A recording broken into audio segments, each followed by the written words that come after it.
بسم الله الرحمن الرحيم. الحمد لله الذي أنزل على عبده الكتاب ولم يجعل له عوجا قيما لينذر بأسا شديدا من لدنه ويبشر المؤمنين الذين يعملون الصالحات أن لهم أجرا حسنا ماكثين فيه أبدا وينذر الذين قالوا اتخذ الله ولدا ما لهم به من علم ولا لآبائهم كبرت كلمة تخرج من أفواههم إن يقولون إلا كذبا فلعلك باخع نفسك على آثارهم إن لم يؤمنوا بهذا الحديث أسفا إنا جعلنا ما على الأرض زينة لها لنبلوهم أيهم أحسن عملا وإنا لجاعلون ما عليها صعيدا جرزا أم حسبت أن أصحاب الكهف والرقيم كانوا من آياتنا عجبا إذ أوى الفتية إلى الكهف فقالوا ربنا آتنا من لدنك رحمة وهيئ لنا من أمرنا رشدا فضربنا على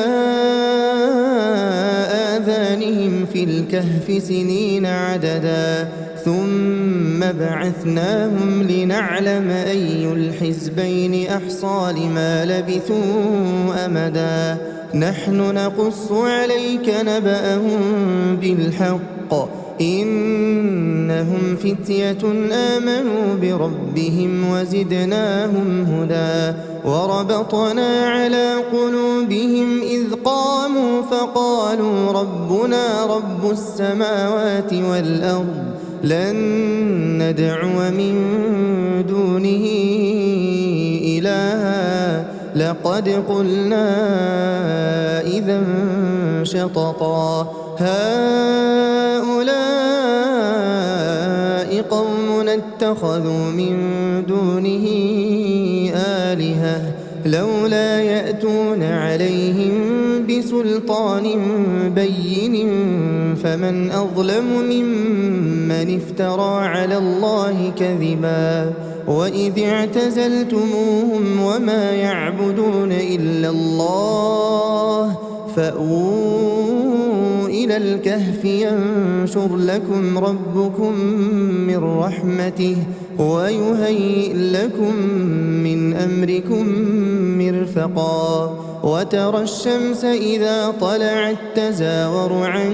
كهفهم ذات اليمين وإذا غربت تقرضهم ذات الشمال وهم في فجوة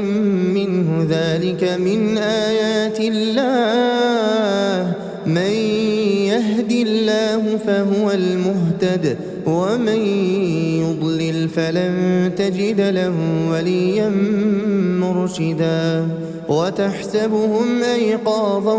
وهم رقود ونقلبهم ذات اليمين وذات الشمال وكلبهم باسط ذراعيه بالوصيد لو اطلعت عليهم لوليت منهم فرارا ولملئت منهم رعبا وكذلك بعثناهم ليتساءلوا بينهم قال قائل منهم كم لبثتم قالوا لبثنا يوما أو بعض يوم قالوا ربكم أعلم بما لبثتم فابعثوا أحدكم بورقكم هذه إلى المدينة فلينظر أيها أزكى طعاما فليأتكم برزق منه وليتلطف ولا يشعرن يريدون بكم أحدا إنهم إن يظهروا عليكم يرجموكم أو يعيدوكم في ملتهم ولن تفلحوا إذا أبدا وكذلك أعثرنا عليهم ليعلموا أن وعد الله حق وأن الساعة لا ريب فيها إذ يتنازعون بينهم أمرهم فقالوا بنوا عليهم بنيانا ربهم أعلم بهم قال الذين غلبوا على أمرهم لنتخذن عليهم مسجدا سيقولون ثلاثة رابعهم كلبهم ويقولون خمسة سادسهم كلبهم رجما بالغيب ويقولون سبعة وثامنهم كلبهم قل ربي أعلم بعدتهم ما يعلمهم إلا قليل فلا تمار فيهم إلا مراء ظاهرا ولا تستفت فيهم منهم أحدا ولا تقولن لشيء إني فاعل ذلك غدا إلا أن يشاء الله واذكر ربك إذا نسيت وقل عسى أن يهديني ربي لأقرب من هذا رشدا ولبثوا في كهفهم 300 سنين وازدادوا 9 قل الله أعلم بما لبثوا له غيب السماوات والأرض أبصر به وأسمع ما لهم من دونه من ولي ولا يشرك في حكمه أحدا واتل ما أوحي إليك من كتاب ربك لا مبدل لكلماته ولن تجد من دونه ملتحدا واصبر نفسك مع الذين يدعون ربهم بالغداة والعشي يريدون وجهه ولا تعد عيناك عنهم تريد زينة الحياة الدنيا ولا تطع من أغفلنا قلبه عن ذكرنا واتبع هواه وكان أمره فرطا وقل الحق من ربكم فمن شاء فليؤمن ومن شاء فليكفر إنا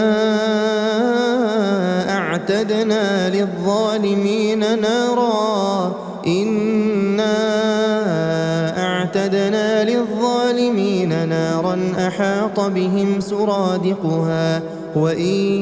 يستغيثوا يغاثوا بماء كالمهل يشوي الوجوه بئس الشراب وساءت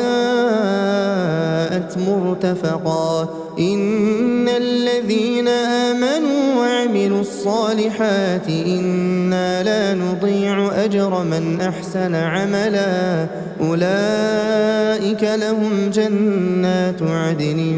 تجري من تحتهم الأنهار يحلون فيها من أساور من ذهب ويلبسون ثيابا خضرا من سندس واستبرق متكئين فيها على الأرائك نعم الثواب وحسنت مرتفقا واضرب لهم مثل الرجلين جعلنا لأحدهما جنتين من أعناب وحففناهما بنخل وجعلنا بينهما زرعا كلتا الجنتين آتت أكلها ولم تظلم منه شيئا وفجرنا خلالهما نهرا وكان له ثمر فقال لصاحبه وهو يحاوره أنا أكثر منك مالا وأعز نفرا ودخل جنته وهو ظالم لنفسه قال ما أظن أن تبيد هذه أبدا وما أظن الساعة قائمة ولئن رددت إلى ربي لأجدن خيرا منها منقلبا قال له صاحبه وهو يحاوره أكفرت بالذي خلقك من تراب ثم من نطفة ثم سواك رجلا لكن هو الله ربي ولا أشرك بربي أحدا ولولا إذ دخلت جنتك قلت ما شاء الله لا قوة إلا بالله إن ترني أنا أقل منك مالا وولدا فعسى ربي أن يؤتيني خيرا من جنتك ويرسل عليها حسبانا من السماء فتصبح صعيدا زلقا أو يصبح ماؤها غورا فلن تستطيع له طلبا وأحيط بثمره فأصبح يقلب كفيه على ما أنفق فيها وهي خاوية على عروشها ويقول يا ليتني لم أشرك بربي أحدا ولم تكن له فئة ينصرونه من دون الله وما كان منتصرا هنالك الولاية لله الحق هو خير ثوابا وخير عقبا واضرب لهم مثل الحياة الدنيا كماء إن أنزلناه من السماء فاختلط به نبات الأرض فأصبح هشيما تذروه الرياح وكان الله على كل شيء مقتدرا المال والبنون زينة الحياة الدنيا والباقيات الصالحات خير عند ربك ثوابا وخير أملا ويوم نسير الجبال وترى الأرض بارزة وحشرناهم فلم نغادر منهم أحدا وعرضوا على ربك صفا لقد جئتمونا كما خلقناكم أول مرة بل زعمتم أن لن نجعل لكم موعدا ووضع الكتاب فترى المجرمين مشفقين مما فيه ويقولون يا ويلتنا ما لهذا الكتاب لا يغادر صغيرة ولا كبيرة إلا أحصاها ووجدوا ما عملوا حاضرا ولا يظلم ربك أحدا وإذ قلنا للملائكة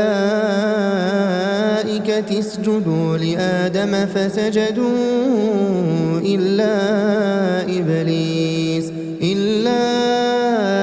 إبليس كان من الجن ففسق عن أمر ربه أفتتخذونه وذريته أولياء من دوني وهم لكم عدو بئس للظالمين بدلا ما أشهدتهم خلق السماوات والأرض ولا خلق أنفسهم وما كنت متخذ المضلين عضدا ويوم يقول نادوا شركائي الذين زعمتم فدعوهم فلم يستجيبوا لهم وجعلنا بينهم موبقا ورأى المجرمون النار فظنوا أنهم مواقعوها ولم يجدوا عنها مصرفا ولقد صرفنا في هذا القرآن للناس من كل مثل وكان الإنسان أكثر شيء جدلا وما منع الناس أن يؤمنوا إذ جاءهم الهدى ويستغفروا ربهم إلا أن تأتيهم سنة الأولين أو يأتيهم العذاب قبلا وما نرسل المرسلين إلا مبشرين ومنذرين ويجادل الذين كفروا بالباطل ليدحضوا به الحق واتخذوا آياتي وما أنذروا هزوا ومن أظلم ممن ذكر بآيات ربه فأعرض عنها ونسي ما قدمت يداه إنا جعلنا على قلوبهم أكنة أن يفقهوه وفي آذانهم وقرا وإن تدعهم إلى الهدى فلن يهتدوا إذا أبدا وربك الغفور ذو الرحمة لو يؤاخذهم بما كسبوا لعجل لهم العذاب بل لهم موعد لن يجدوا من دونه موئلا وتلك القرى أهلكناهم لما ظلموا وجعلنا لمهلكهم موعدا وإذ قال موسى لفتاه لا أبرح حتى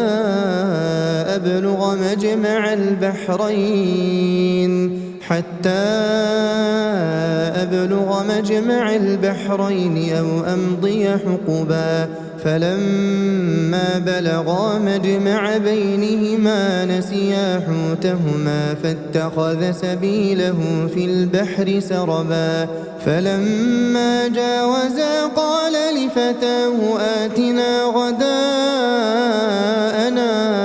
لقد لقينا من سفرنا هذا نصبا قال أرأيت إذ أوينا إلى الصخرة فإني نسيت الحوت وما أنسانيه إلا الشيطان أن أذكره واتخذ سبيله في البحر عجبا قال ذلك ما كنا نبغي فارتدا على آثارهما قصصا فوجدا عبدا من عبادنا آتيناه رحمة من عندنا وعلمناه من لدنا علما قال له موسى هل أتبعك على أن تعلمني مما علمت رشدا قال إنك لن تستطيع معي صبرا وكيف تصبر على ما لم تحط به خبرا قال ستجدني إن شاء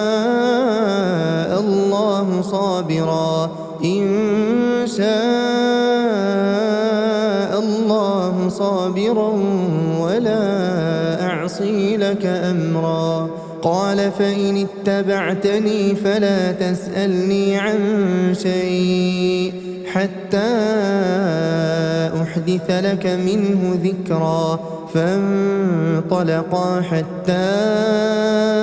إذا ركبا في السفينة خرقها قال أخرقتها لتغرق أهلها لقد جئت شيئا إمرا. قال ألم أقل إنك لن تستطيع معي صبرا. قال لا تؤاخذني بما نسيت ولا ترهقني من أمري عسرا. فانطلقا حتى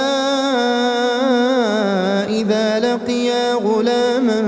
فقتله. قال أقتلت نفسا زكية بغير نفس لقد جئت شيئا نكرا. قال ألم أقل لك إنك لن تستطيع معي صبرا. قال إن سألتك عن شيء بعدها فلا تصاحبني قد بلغت من لدني عذرا. فانطلقا حتى إذا أتيا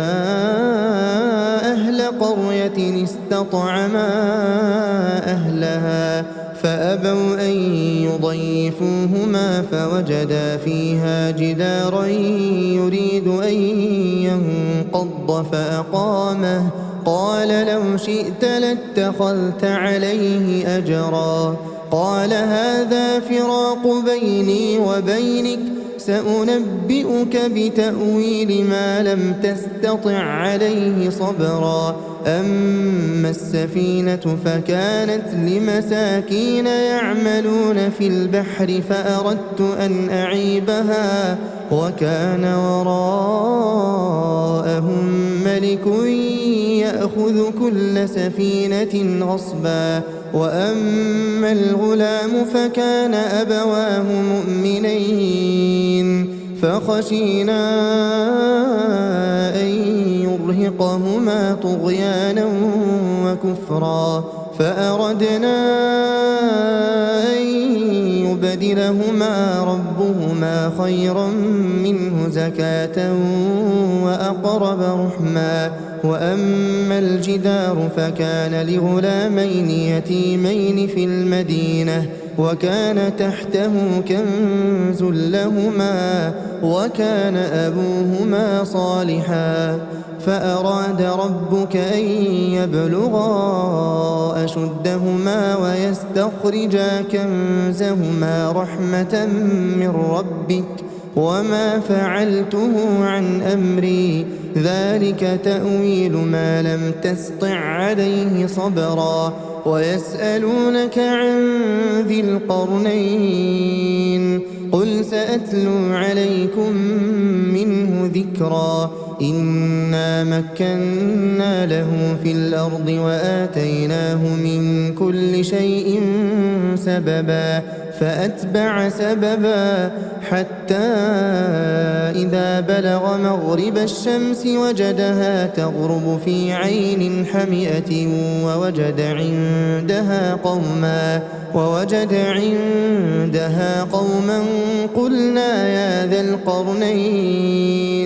قلنا يا ذا القرنين إما أن تعذب وإما أن تتخذ فيهم حسنا. قال أما من ظلم فسوف نعذبه ثم يرد إلى ربه فيعذبه عذابا نكرا. وأما من آمن وعمل صالحا فله جزاء الحسنى وسنقول له من أمرنا يسرا. ثم أتبع سببا حتى إذا بلغ مطلع الشمس وجدها تطلع على قوم لم نجعل لهم من دونها سترا كذلك وقد أحطنا بما لديه خبرا ثم أتبع سببا حتى إذا بلغ بين السدين وجد من دونهما قوما لا يكادون يفقهون قولا قالوا يا ذا القرنين إن يأجوج ومأجوج مفسدون في الأرض فهل نجعل لك خرجا على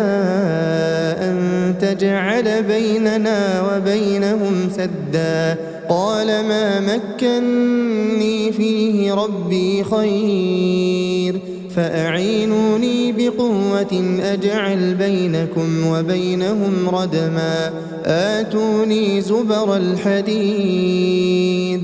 حتى إذا ساوى بين الصدفين قال انفخوا حتى إذا جعله نارا قال آتوني أفرغ عليه قطرا فما استطاعوا أن يظهروه وما استطاعوا له نقبا قال هذا رحمة من ربي فإذا جاء وعد ربي جعله دكاء وكان وعد ربي حقا وتركنا بعضهم يومئذ يموج في بعض ونفخ في الصور فجمعناهم جمعا وعرضنا جهنم يومئذ للكافرين عرضا الذين كانت أعينهم في غطاء عن ذكري وكانوا لا يستطيعون سمعا أفحسب الذين كفروا أن يتخذوا عبادي من دوني أولياء إنا أعتدنا جهنم للكافرين نزلا قل هل ننبئكم بالأخسرين أعمالا الذين ضل سعيهم في الحياة الدنيا وهم يحسبون أنهم يحسنون صنعا أولئك الذين كفروا بآيات ربهم ولقائه فحبطت أعمالهم فلا نقيم لهم يوم القيامة وزنا ذلك جزاؤهم جهنم بما كفروا واتخذوا آياتي ورسلي هزوا إن الذين آمنوا وعملوا الصالحات كانت لهم جنات الفردوس نزلا خالدين فيها لا يبغون عنها حولا قل لو كان البحر مدادا لكلمات ربي لنفد البحر قبل أن تنفد كلمات ربي ولو جئنا بمثله مددا قل إنما أنا بشر مثلكم يوحى إلي أنما إلهكم إله واحد فمن كان يرجو لقاء ربه فليعمل عملا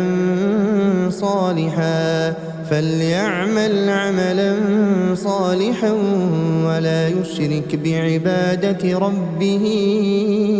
أحدا. بسم الله الرحمن الرحيم الحمد لله الذي أنزل على عبده الكتاب ولم يجعل له عوجا قيما لينذر بأسا شديدا من لدنه ويبشر المؤمنين الذين يعملون الصالحات أن لهم أجرا حسنا ماكثين فيه أبدا وينذر الذين قالوا اتخذ الله ولدا ما لهم به من علم ولا لآبائهم كبرت كلمة تخرج من أفواههم إن يقولون إلا كذبا فلعلك باخع نفسك على آثارهم إن لم يؤمنوا بهذا الحديث أسفا إنا جعلنا ما على الأرض زينة لها لنبلوهم أيهم أحسن عملا وإنا لجاعلون ما عليها صعيدا جرزا أم حسبت أن أصحاب الكهف والرقيم كانوا من آياتنا عجبا إذ أوى الفتية إلى الكهف فقالوا ربنا آتنا من لدنك رحمة وهيئ لنا من أمرنا رشدا فضربنا على آذانهم في الكهف سنين عددا ثم بعثناهم لنعلم أي الحزبين أحصى لما لبثوا أمدا نحن نقص عليك نبأهم بالحق إنهم فتية آمنوا بربهم وزدناهم هدى وربطنا على قلوبهم إذ قاموا فقالوا ربنا رب السماوات والأرض لن ندعو من دونه إلها لقد قلنا إذا شططا هؤلاء قوم اتخذوا من دونه آلهة لولا يأتون عليهم بسلطان بين فمن أظلم ممن افترى على الله كذبا وإذ اعتزلتموهم وما يعبدون إلا الله فأووا إلى الكهف ينشر لكم ربكم من رحمته ويهيئ لكم من أمركم مرفقا وترى الشمس إذا طلعت تزاور عن كهفهم ذات اليمين وإذا غربت تقرضهم ذات الشمال وهم في فجوة منه ذلك من آيات الله من يهد الله فهو المهتد ومن يضلل فلن تجد له وليا مرشدا وتحسبهم أيقاظا وهم رقود ونقلبهم ذات اليمين وذات الشمال وكلبهم باسط ذراعيه بالوصيد لو اطلعت عليهم لوليت منهم فرارا ولملئت منهم رعبا وكذلك بعثناهم ليتساءلوا بينهم قال قائل منهم كم لبثتم قالوا لبثنا يوما أو بعض يوم قالوا ربكم أعلم بما لبثتم فابعثوا أحدكم بورقكم هذه إلى المدينة فلينظر أيها أزكى طعاما فليأتكم برزق منه وليتلطف ولا يشعرن بكم أحدا إنهم إن يظهروا عليكم يرجموكم أو يعيدوكم في ملتهم ولن تفلحوا إذا أبدا وكذلك أعثرنا عليهم ليعلموا أن وعد الله حق وأن الساعة لا ريب فيها إذ يتنازعون بينهم أمرهم فقالوا بنوا عليهم بنيانا ربهم أعلم بهم قال الذين غلبوا على أمرهم لنتخذن عليهم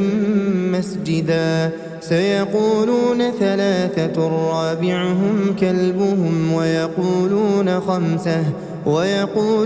خمسة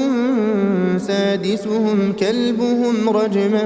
بالغيب ويقولون سبعة وثامنهم كلبهم قل ربي أعلم بعدتهم ما يعلمهم إلا قليل فلا تمار فيهم إلا مراء ظاهرا ولا تستفت فيهم منهم أحدا ولا تقولن لشيء إني فاعل ذلك غدا إلا أن يشاء الله واذكر ربك إذا نسيت وقل عسى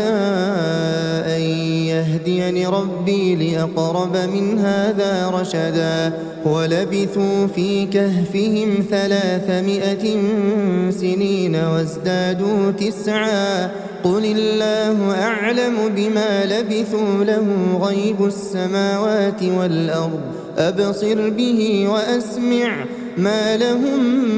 من دونه من ولي ولا يشرك في حكمه أحدا واتل ما أوحي إليك من كتاب ربك لا مبدل لكلماته ولن تجد من دونه ملتحدا واصبر نفسك مع الذين يدعون ربهم بالغداة والعشي يريدون وجهه ولا تعد عيناك عنهم تريد زينة الحياة الدنيا ولا تطع من أغفلنا قلبه عن ذكرنا واتبع هواه وكان أمره فرطا وقل الحق من ربكم فمن شاء فليؤمن ومن شاء فليكفر إنا أعتدنا للظالمين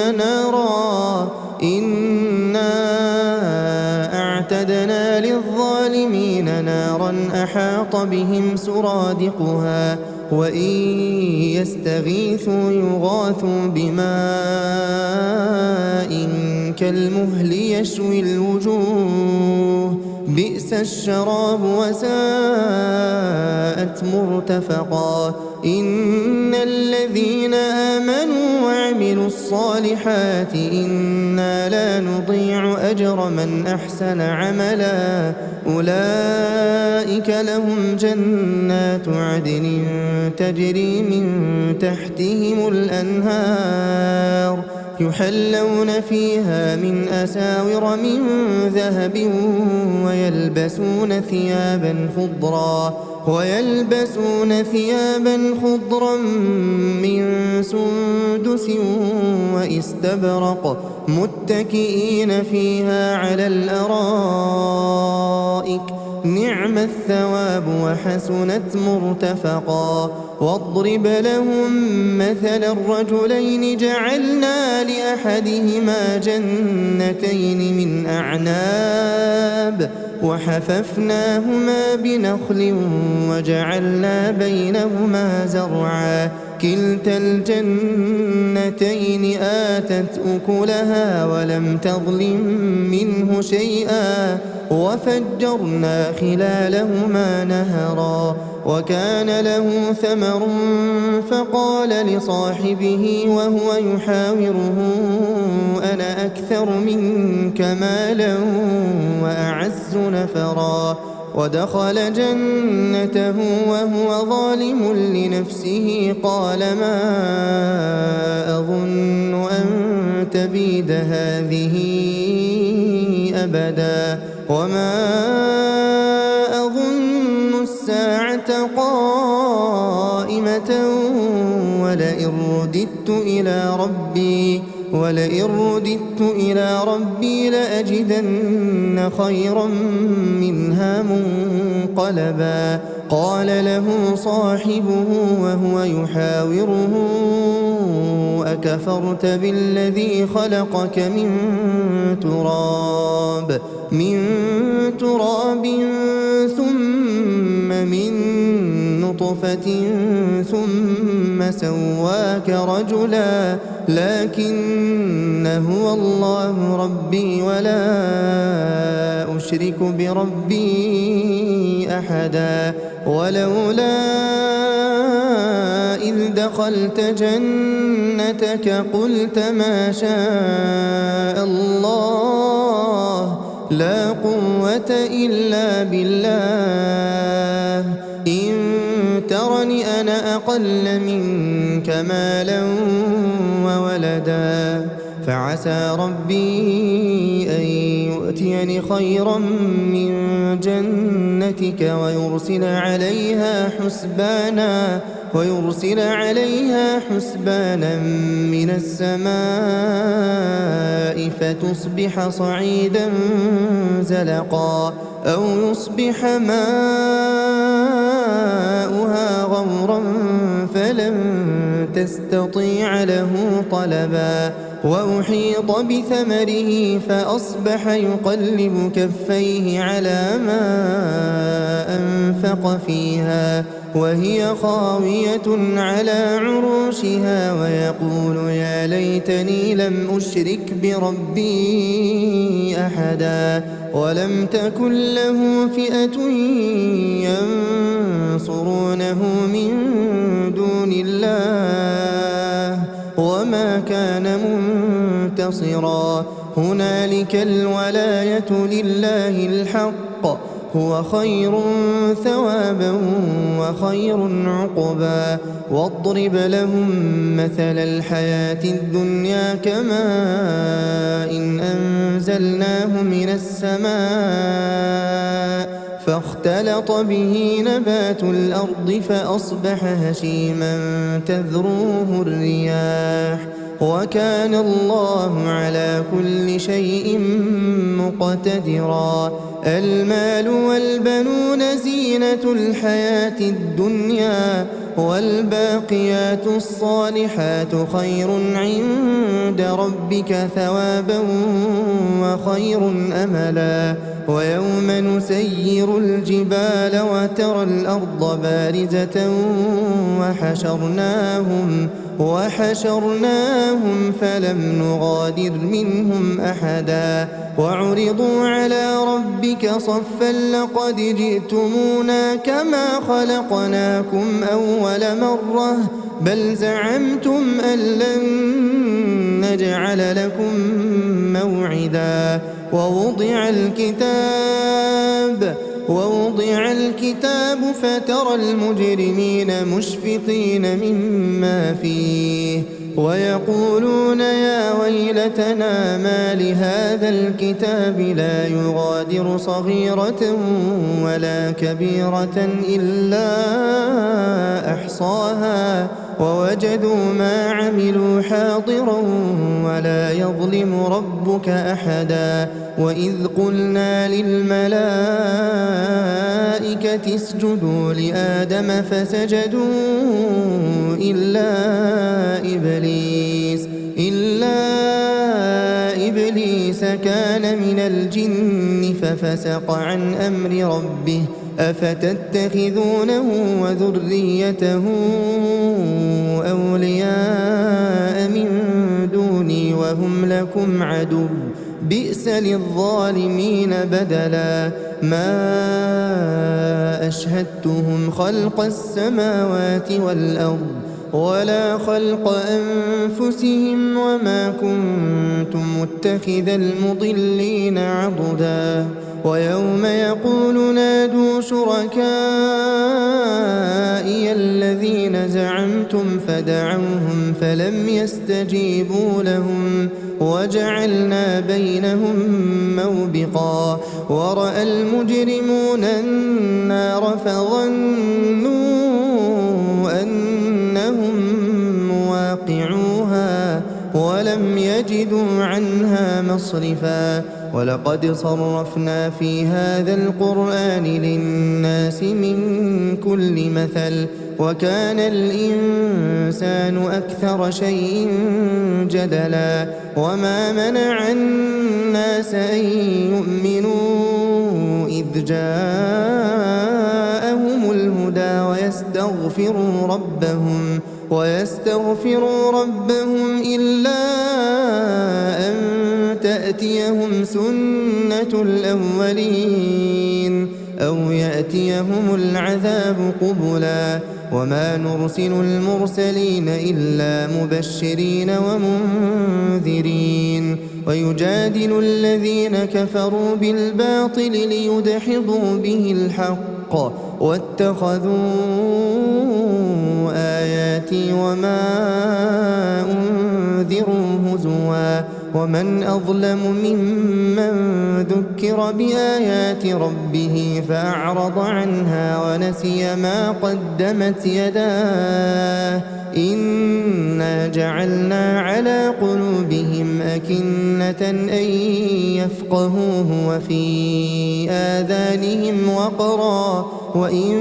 تدعهم إلى الهدى فلن يهتدوا إذا أبدا وربك الغفور ذو الرحمة لو يؤاخذهم بما كسبوا لعجل لهم العذاب بل لهم موعد لن يجدوا من دونه موئلا وتلك القرى أهلكناهم لما ظلموا وجعلنا لمهلكهم موعدا وإذ قال موسى لفتاه لا أبرح حتى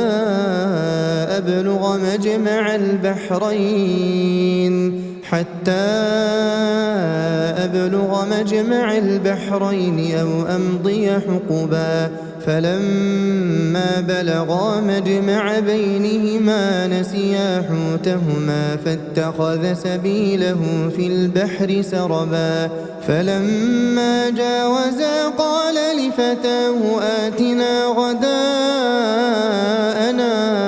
لقد لقينا من سفرنا هذا نصبا قال أرأيت إذ أوينا إلى الصخرة فإني نسيت الحوت وما أنسانيه إلا الشيطان أن أذكره واتخذ سبيله في البحر عجبا قال ذلك ما كنا نبغي فارتدا على آثارهما قصصا فوجدا عبدا من عبادنا آتيناه رحمة من عندنا وعلمناه من لدنا علما قال له موسى هل أتبعك على أن تعلمني مما علمت رشدا قال إنك لن تستطيع معي صبرا وكيف تصبر على ما لم تحط به خبرا قال ستجدني إن شاء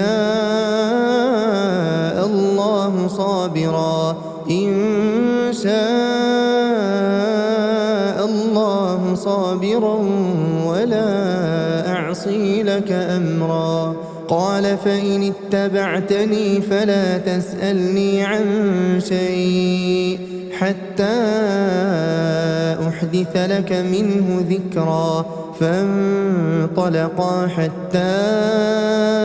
إذا ركبا في السفينة خرقها قال أخرقتها لتغرق أهلها لقد جئت شيئا إمرا. قال ألم أقل إنك لن تستطيع معي صبرا. قال لا تؤاخذني بما نسيت ولا ترهقني من أمري عسرا. فانطلقا حتى إذا لقيا غلاما فقتله قال أقتلت نفسا زكية بغير نفس لقد جئت شيئا نكرا. قال ألم أقل لك إنك لن تستطيع معي صبرا. قال إن سألتك عن شيء بعدها فلا تصاحبني قد بلغت من لدني عذرا. فانطلقا حتى إذا أتيا أهل قرية استطعما أهلها فأبوا أن يضيفوهما فوجدا فيها جدارا يريد أن ينقض فأقامه. قال لو شئت لاتخذت عليه أجرا. قال هذا فراق بيني وبينك سأنبئك بتأويل ما لم تستطع عليه صبرا. أما السفينة فكانت لمساكين يعملون في البحر فأردت أن أعيبها وكان وراءهم ملك يأخذ كل سفينة غصبا. وأما الغلام فكان أبواه مؤمنين فخشينا أن يرهقهما طغيانا وكفرا فأردنا أن يبدلهما ربهما خيرا منه زكاة وأقرب رحما. وأما الجدار فكان لغلامين يتيمين في المدينة وكان تحته كنز لهما وكان أبوهما صالحا. فأراد ربك أن يبلغا أشدهما ويستخرجا كنزهما رحمة من ربك وما فعلته عن أمري ذلك تأويل ما لم تسطع عليه صبرا. ويسألونك عن ذي القرنين قل سأتلو عليكم منه ذكرا. إنا مكنا له في الأرض وآتيناه من كل شيء سببا فأتبع سببا حتى إذا بلغ مغرب الشمس وجدها تغرب في عين حمئة ووجد عندها قوما قلنا يا ذا القرنين إما أن تعذب وإما أن تتخذ فيهم حسنا. قال أما من ظلم فسوف نعذبه ثم يرد إلى ربه فيعذبه عذابا نكرا. وأما من آمن وعمل صالحا فله جزاء الحسنى وسنقول له من أمرنا يسرا. ثم أتبع سببا حتى إذا بلغ مطلع الشمس وجدها تطلع على قوم لم نجعل لهم من دونها سترا. كذلك وقد أحطنا بما لديه خبرا ثم أتبع سببا حتى إذا بلغ بين السدين وجد من دونهما قوما لا يكادون يفقهون قولا قالوا يا ذا القرنين إن يأجوج ومأجوج مفسدون في الأرض فهل نجعل لك خرجا على أن تجعل بيننا وبينهم سدا قال ما مكني فيه ربي خير فأعينوني بقوة أجعل بينكم وبينهم ردما آتوني زبر الحديد حتى إذا ساوى بين الصدفين قال انفخوا حتى إذا جعله نارا قال آتوني أفرغ عليه قطرا فما استطاعوا أن يظهروه وما استطاعوا له نقبا قال هذا رحمة من ربي فإذا جاء وعد ربي جعله دكاء وكان وعد ربي حقا وتركنا بعضهم يومئذ يموج في بعض ونفخ في الصور فجمعناهم جمعا وعرضنا جهنم يومئذ للكافرين عرضا الذين كانت أعينهم في غطاء عن ذكري وكانوا لا يستطيعون سمعا أفحسب الذين كفروا أن يتخذوا عبادي من دوني أولياء إنا أعتدنا جهنم للكافرين نزلا قل هل ننبئكم بالأخسرين أعمالا الذين ضل سعيهم في الحياة الدنيا وهم يحسبون أنهم يحسنون صنعا أولئك الذين كفروا بآيات ربهم ولقائه فحبطت أعمالهم فلا نقيم لهم يوم القيامة وزنا ذلك جزاؤهم جهنم بما كفروا واتخذوا آياتي ورسلي هزوا إن الذين آمنوا وعملوا الصالحات كانت لهم جنات الفردوس نزلا خالدين فيها لا يبغون عنها حولا قل لو كان البحر مدادا لكلمات ربي لنفد البحر قبل أن تنفد كلمات ربي ولو جئنا بمثله مددا قل إنما أنا بشر مثلكم يوحى إلي أنما إلهكم إله واحد فمن كان يرجو لقاء ربه فليعمل عملا صالحا ولا يشرك بعبادة ربه أحدا.